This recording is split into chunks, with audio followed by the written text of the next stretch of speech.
zancadilla en el pasado o me jugó mal. Lo que importa es si juntos podemos solucionar este problema. Del mismo modo, hay que focalizar en el interés y no en las posiciones. Y hay que mantener una mente abierta a que un mismo interés puede verse cumplido con distintas opciones. ¿Sí? ¿Cuál es la posición? ¿La posición es a favor de las escuelas de tiempo completo o la posición es a favor de lograr una mejor situación para los niños que viven en un contexto social crítico y formar capital humano? Lo primero es un medio para lo segundo, pero si lo que se busca es lo segundo, deberíamos estar abiertos a evaluar más de una opción, más de un medio para eso. Y a eso refiere justamente esta idea de negociar desde intereses y no de posiciones. ¿Sí? Un tercer punto vinculado a la negociación basada en intereses tiene que ver con desarrollar opciones para que todos ganen, en algún sentido lo que yo mencionaba en el primer punto. ¿Sí? Armar un paquete que deje a todos contentos, o más o menos contentos, o más contentos de lo que estaban por lo menos antes de empezar el acuerdo. ¿Sí? E insistir en criterios objetivos para elegir entre las opciones. ¿Sí? Hay que establecer reglas claras y sujetarse a ellas, de modo que nadie pueda cuestionar el resultado final del acuerdo porque considera que las reglas no fueron apropiadas. ¿Sí? Porque las reglas deben acordarse de antemano, para que otra vez no pueda invocarse la ilegitimidad del proceso como causa de fracaso del acuerdo o como causa de separación del mismo. ¿Sí? En algún sentido, este espíritu de la negociación que adoptamos y promovemos en la guía apela a una postura humilde, ¿sí? Y constructiva, desde la propia definición de los problemas a los que habrá de buscar soluciones, ¿sí? Así, los participantes deberían comenzar por compartir sus percepciones en torno a los problemas sobre los cuales buscarán soluciones. Y esta puesta en común no solo será esclarecedora, porque todos los participantes recibirán nueva información y nuevas perspectivas.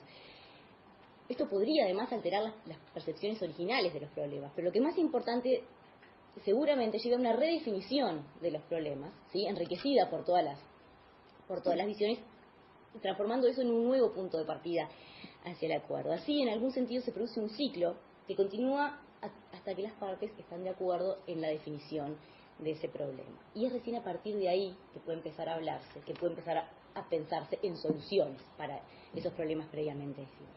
¿Sí? La definición del problema, entonces, es parte de la solución. El último elemento, las reglas. Las reglas son el marco de la interacción, ¿sí? Son las reglas de juego, establecen las normas que guiarán la negociación. Y las partes tienen que comprometerse a aceptar cualquier resultado que emerja de unas reglas previamente acordadas y aceptadas, ¿sí?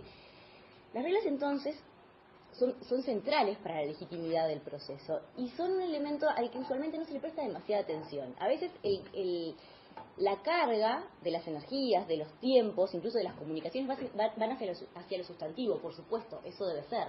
Pero no hay que descuidar a las reglas, porque sin reglas claras, sin reglas buenas, sin reglas transparentes y acordadas por todos, difícilmente se llegue a buenos acuerdos y acuerdos duraderos, ¿sí? Entonces, antes de comenzar la discusión sobre los temas sustantivos, creemos que es importante que las partes acuerden sobre las reglas, ¿sí? Sobre los modos para la toma de decisiones, sobre los plazos dados para ellos. Entonces, así el proceso gozará de mayor legitimidad y mayores chances de éxito al fin. Bueno, ¿qué abarcan las reglas? Bueno, las reglas abarcan el propósito y el alcance, ¿sí? El marco general, ¿cuál es la misión del acuerdo? ¿Qué es lo que se busca con la iniciativa? ¿A dónde se pretende llegar con ella? ¿Sí? Esto incluye una descripción detallada del producto final. ¿Qué se espera? Un documento, ¿sí? Un acto público firmado por todos, un proyecto de ley, una política ya implementada, y también debería establecer el nivel de compromiso que requiere de cada uno de los actores. Las reglas también deben establecer el proceso para la toma de decisiones, ¿sí? Este componente es muy importante porque otra vez de él en gran medida depende el éxito de la iniciativa, ¿sí? Todas las partes, deben tener claras las distintas opciones que existen para la toma de decisiones y avenirse a aquella que escojan, ¿sí? En esta etapa, entonces, los participantes tienen que decidir si las decisiones se toman por mayoría simple, o por mayoría especial, o por unanimidad, ¿sí? Hay que establecer los mecanismos por medio de los cuales las bases, ¿sí? O los principales evalúan y ratifican o autorizan las decisiones que toman sus representantes en la mesa de diálogo, ¿sí? Este mecanismo además tiene que ser ágil y sujeto a plazos, porque si no se corre el riesgo de que lo que se acuerda en la mesa de diálogo se diluya luego en la interacción entre cada uno de los representantes en la mesa de diálogo con las partes a las que representan, ¿sí? Las reglas también deben definir claramente los roles y las responsabilidades, ¿sí? quiénes son los participantes, a quiénes representan y qué se espera de ellos, ¿sí? Es hecho establecer entonces cuáles son los derechos y las obligaciones, no solo en los términos más generales de compromiso hacia el acuerdo, sino en materia de cuestiones más prácticas que tienen que ver con la confidencialidad y difusión del avance de las instancias de diálogo hacia el acuerdo, ¿sí? También las reglas deben definir las responsabilidades de los promotores del acuerdo, si es que los hay. Ustedes van a ver en la guía que entre los consultados para este proyecto acá en Uruguay hay cierto consenso de que si nos embarcamos como país en un proceso de diálogo, el promotor debería ser el gobierno, y entonces, ¿qué es lo que se espera del gobierno? ¿Cuál es el alcance de esa promoción? Debería estar más que claro desde el punto de partida. Y también cuáles son las funciones de un facilitador, si es que lo hay, cuál es el alcance, bajo qué condiciones se podría incluso prescindir de un facilitador, ¿sí? Y la guía también debería incluir, ahí a la redundancia, una guía de comportamiento, ¿sí? Y todo esto, para ninguno de estos puntos hay reglas universalmente establecidas, pero sí hay ciertos puntos que deberían tomarse en cuenta. Todos estos puntos deben ser definidos, una vez más, por los participantes del acuerdo. La guía de comportamiento establece ciertas nociones para asegurar que el intercambio entre las partes sea ordenado y sea productivo, ¿sí? Y si los actores, otra vez, acuerdan sobre estas bases, no solo reciben instrucciones sobre mejores prácticas para la negociación, también asumen el compromiso de seguirlas. Por eso es tan importante que las reglas sean preacordadas y no meramente establecidas desde afuera, ¿sí? La guía de comportamiento debe incluir de aspectos amplios y generales como la disposición a oír las posiciones de otros con amplitud, ¿sí?, y mente abierta, hasta aspectos concretos como interrumpir al que tiene la palabra o no extenderse el tiempo establecido para hablar, algo que yo ya estoy incumpliendo en este momento. No es una buena señal. Ya para terminar, hay algunas técnicas tan específicas para promover estas mejores prácticas, como por ejemplo preestablecer la forma de establecer las opiniones en una escala, por ejemplo, ¿sí? Y entonces, en vez de decir, mi posición es negro o blanco, estoy de acuerdo o estoy totalmente en desacuerdo, ¿sí?, se presenta en la guía una especie de tarjeta de opciones en la que, usando la cual, los participantes pueden decir, bueno, una opción es completamente de acuerdo, otra opción es apoyo, otra opción es lo tolero, podemos vivir con eso. Otra opción es, en realidad, tengo reservas, habría que discutirlo, ¿sí? O tengo muchas reservas, necesitaríamos profundizar la discusión, o finalmente, rechazo absoluto, no hay forma de proceder. Bueno, ¿esto a qué obliga? Obliga a que las partes expresen su opinión de forma ordenada, ¿sí?, que piensen antes de decir un no rotundo, que es lo que sale más fácilmente que un sí rotundo en realidad, y obliga, por supuesto, también a evitar herir los sentimientos, ¿sí?, las sensibilidades de los demás. Esto es uno de los tantos ejemplos de cuestiones más aplicadas, más prácticas que ustedes van a encontrar en la guía sobre cómo conducir estos procesos. Y por último, las reglas también deben establecer la cuestión un poco más mundana, pero no por ello menos importante, en cuanto a la conducción y organización del proceso. Cómo y cuándo se establecen las agendas para las reuniones y las demás actividades, ¿sí? Cómo se mantiene el registro de los dichos de las partes y de las decisiones tomadas. ¿Cuál es el protocolo para el manejo de información y vínculos con la prensa? ¿Sí? En síntesis, si no me quiero extender más para dar lugar al corte y luego a los comentarios de los panelistas. Partes, intereses y reglas son cuestiones centrales de los procesos de acuerdos, ¿sí? Y como hemos visto en los minutos que acabamos de pasar, en relación a cada uno de ellos se plantean múltiples desafíos, ¿sí?, para la consecución de los acuerdos. Afortunadamente también hay formas de sortear esos desafíos, y en esas formas y en esas estrategias nos concentramos en la guía. Para profundizar entonces sobre estos temas y sobre otros, los invitamos a leer. Muchas gracias.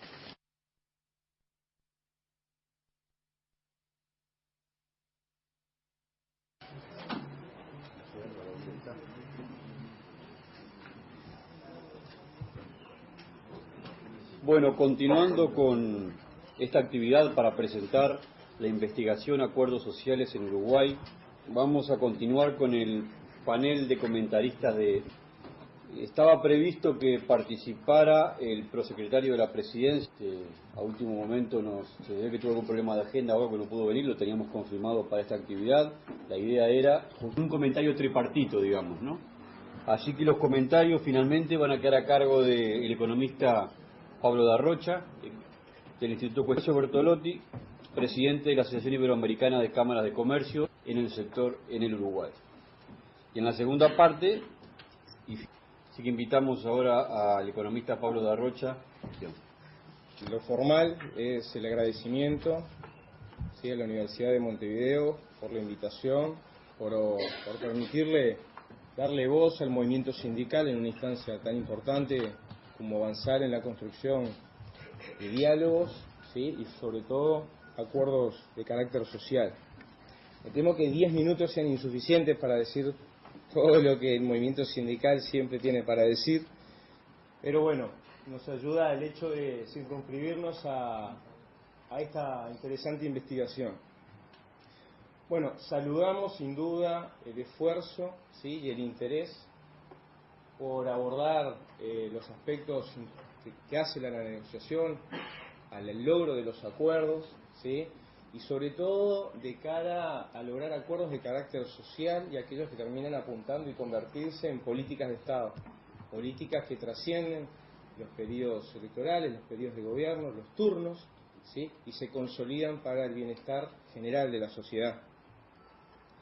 Es interesante una construcción, un documento, una investigación que parte además desde el deber ser, ¿sí?, porque al menos al contrastarlo con el ser, con la realidad que tenemos hoy, vemos la brecha abismal que tenemos, ¿sí?, y todo el camino que tenemos para andar. Y es interesante contar con una guía, ¿sí?, con un método, con una sistematización realmente muy clara, quizá ambiciosa, ¿sí?, quizá con a priori demasiado optimismo de poder seguir unas pautas similares, pero bueno, bienvenida está. Entre otras las cosas que nos gustaría destacar, sin duda, es algo que no es común en muchas de las investigaciones, y es el abordaje interdisciplinario. Para nosotros es importante ver que la colaboración de distintas visiones de la disciplina social, ¿sí?, han hecho un interesante aporte, ¿sí?, a la investigación. Y sin duda un elemento adicional que también saludamos del documento es una seria preocupación por comprender que en el acuerdo no se termina el asunto, sino que hay una seria preocupación por los elementos previos al acuerdo y fundamentalmente lo que hace a la posterioridad del acuerdo. Esto que denominaban previsibilidad, pero también previsibilidad en el antes y la previsibilidad de lo que puede suceder y cómo se va a consolidar en el futuro. Sin embargo, nosotros también respecto a esta investigación tenemos algunos comentarios que hacer y que nos corresponde dentro del movimiento sindical hacerlo. Respecto a la primera parte del documento, nosotros consideramos que en la caracterización de las etapas no se ajusta quizá a la realidad de lo que tiene desde el punto de vista del grado de los consensos, el grado de los acuerdos y mucho menos del grado de los niveles de negociación colectiva que se lograron. Particularmente se hace mención a una afinidad ideológica entre el movimiento sindical y los gobiernos. Nos vemos en la obligación de señalar al respecto que el movimiento sindical lo que es independiente a los gobiernos de turno, pero no es indiferente a los procesos de cambio. El movimiento sindical no fue indiferente cuando algunos de los gobiernos dejaron de convocar a los consejos de salario, y tampoco lo es cuando se retoma nuevamente en los consejos de salario y nada más y nada menos se logran sancionar leyes como la 17.940, que es la ley de los fueros sindicales, libertad sindical. No es indiferente cuando se logra sancionar la ley 18.566, que es la ley de negociación colectiva para el sector privado, y tampoco lo fue cuando se sancionó la ley 18.508, la ley de negociación colectiva para el sector público. También tenemos nuestras críticas respecto a elementos que hacen a la primera parte de que no todo en los gobiernos de izquierda fueron momentos, instancias de afinidad, particularmente en los momentos, en estos tiempos que corren, el movimiento sindical sigue mostrando su disconformidad con la postura, ¿sí?, que se adoptó inicialmente con respecto al tema de la reforma del Estado, donde se dio un gran impulso por parte del presidente a generar algo que podría realmente convertirse en la principal política de Estado para este país, necesaria, imprescindible, ¿sí? Hubo un intento fallido, lamentamos que así sea, de conformar una comisión social para la reforma del Estado. Una comisión que iba a estar integrada por miembros, delegados, representantes de las cámaras empresariales, del movimiento sindical, de organizaciones civiles. Es decir, iba a contar con la más amplia representatividad y lamentamos que no prosperara. Lo mismo sucedió con respecto al presupuesto. Aunque para muchos de nosotros no resulte obvio, el presupuesto, que es el principal instrumento que cuenta el Estado para fijar sus políticas, ¿sí?, se pretendía que esta fuera también una política de Estado, que surgiera de la negociación, del más amplio nivel de consenso entre todos. Y es bueno decirlo, que a pesar que el presupuesto nacional parecería a priori afectar, ¿sí?, a los públicos, a los ministerios, ¿sí?, a algunos organismos del 220, en realidad el presupuesto nacional es un instrumento de orientación política a nivel nacional que trasciende lo público, que va más allá de lo público y que también involucra a los privados. Esa era la pretensión de poder darle un abordaje al presupuesto a nivel absolutamente completo, participativo. Respecto al nivel de consensos y de acuerdos sociales y el diálogo social, que nosotros hemos insistido muchas veces en la caracterización que realiza la OIT respecto a lo que entiende por diálogo social, pero nosotros también vemos, y creo que esto ha sido presentado con total claridad, que la negociación colectiva forma parte del diálogo social y es uno de los primeros pasos que uno va construyendo para lograr los acuerdos. A mí me cuesta en lo personal pensar en acuerdos sociales, ¿sí?, dada su nivel, su envergadura, su dimensión, si tenemos dificultades aún a transitar lo que son niveles inferiores, pueden pensarse como es la negociación colectiva. Nosotros quizá lamentamos que en el documento, quizá porque el enfoque estaba planteado en el acuerdo social, de que no hubiera referencias explícitas a las leyes de negociación colectiva. Creo que una ley de negociación colectiva como la que nosotros contamos es una política de Estado. Es una política que va a trascender, ¿sí?, es el principal instrumento que cuentan los trabajadores y los empresarios para lograr grados de consenso, acuerdos, para generar la cultura de la negociación, que es lo que también es necesario para poder abordar niveles de acuerdos sociales de carácter muchísimo mayores. Las leyes de negociación colectiva, que entre otras cosas han analizado la necesidad de que hubiera una ley prevista para los públicos y otra ley prevista para los privados, entre otras cosas tienen la particularidad que, a diferencia de la ley 10.449, que era la ley de Consejo de Salario del 43, donde solamente el Ejecutivo podía convocar a los consejos de salario, con las leyes de negociación colectiva, cualquiera de las partes puede convocarlo. Y una cosa que nosotros entendemos que es de orden, que si bien está bien no obligar a acordar, ¿sí?, sí obliga a negociar. Y para nosotros, como aquí se dijo, en realidad informar, ¿sí?, es necesario para negociar. Para nosotros negociar implica intercambiar información, implica, ¿sí?, como cualquier lógica de teoría de juego, que alguno deje algo por el camino, ¿sí? No es una justa pensada de suma cero. Entonces, quizá a nosotros nos hubiese gustado avanzar, que se hubiese avanzado en el documento haciendo referencia a estos aspectos, porque creo que hacen a la construcción colectiva, a la cultura.